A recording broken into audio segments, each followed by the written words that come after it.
भाई जी, मैंने अपनी गाड़ी 2015 में ओला उबर को बिजनेस देखते हुए ख़रीदी थी, वो भी प्राइवेट लोन पर।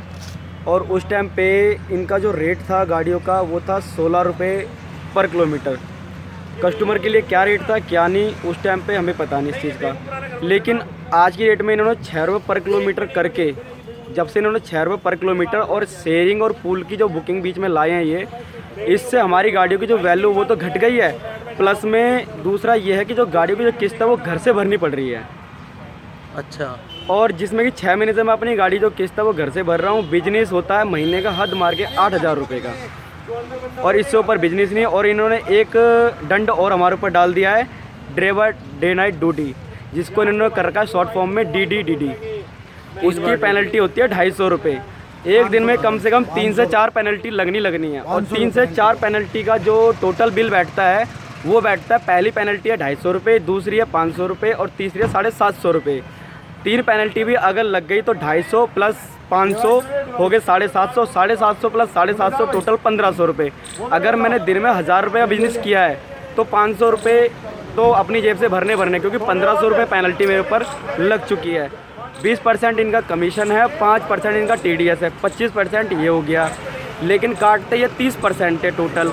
अगर मैंने पूरे दिन में 1000 रुपये का बिजनेस किया है तो उसमें इनका जो कि 30% कमीशन है 1000 रुपये पे, प्लस जो पूरे दिन में 1500 रुपये पेनल्टी लगी है वो उन्हीं 1000 रुपये में से 1500 रुपये पेनल्टी भरनी है मुझे। दूसरा, गाड़ी अपनी टूटती अपनी है, सर्विस मेंटेनेंस जो भी है सब अपना है। क्या चाहते हो? लेकिन गाड़ी जो मैंने ली थी वो ओला उबर के बेस पे ही ली थी।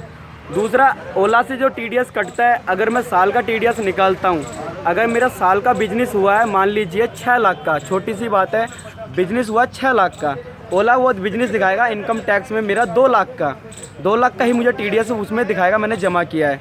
ऊबर में मैंने बिजनेस किया है मान लीजिए 4 लाख का या 6 लाख का, तो उसमें मेरा TDS 1 रुपया नहीं दिखाएगा, क्योंकि ऊबर TDS इंडिया के अंदर नहीं भरता है। लेकिन इंडिया के जितने भी ड्राइवर हैं या पूरी इंडिया के अंदर जो ऊबर कैब चल रही हैं उनमें जो TDS कट रहा है वो सारा ऊबर की जेब में जाता है।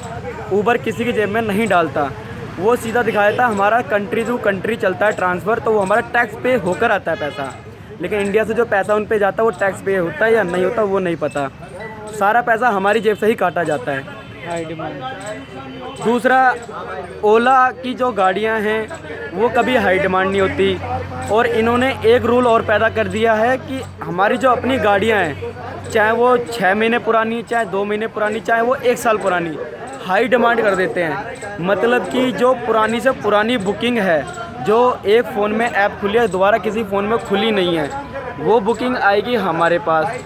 अगर कोई नई बुकिंग बनती है या दूसरे फ़ोन में बुकिंग खुलती है, मतलब कि कस्टमर अपना फ़ोन घर पे भूल गया, उसे ईमेल आईडी और पासवर्ड मालूम है, वो अपने फ्रेंड के फ़ोन में खोलना चाहे, वो बुकिंग हमारे फ़ोन में नहीं आएगी, वो किसी और ही फ़ोन में जाएगी। वो हाई डिमांड की बुकिंग ही हमारे पास आएंगी, नॉर्मल बुकिंग हमारे पास नहीं आ सकती। सारे डिवाइस अगर नॉर्मल रहें तो बिजनेस हो भी हमारा।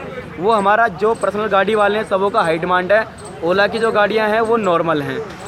आज की डेट में जो हम अनशन पे बैठे हैं, भूख हड़ताल बैठे हैं, जो स्ट्राइक पे बैठे हैं, वो सब इसीलिए बैठे हैं क्योंकि बिजनेस किसी का भी नहीं हो रहा है। ओला अपनी जेब भर रही है, ऊबर अपनी जेब भर रही है।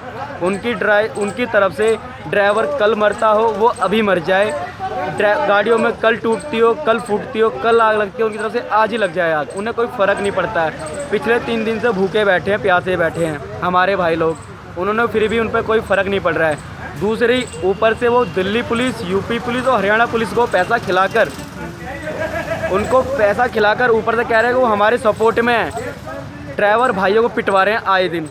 मैं परसों सेक्टर 22 के अमन विहार थाने के अंदर पूरे दिन बंद रहा हूँ।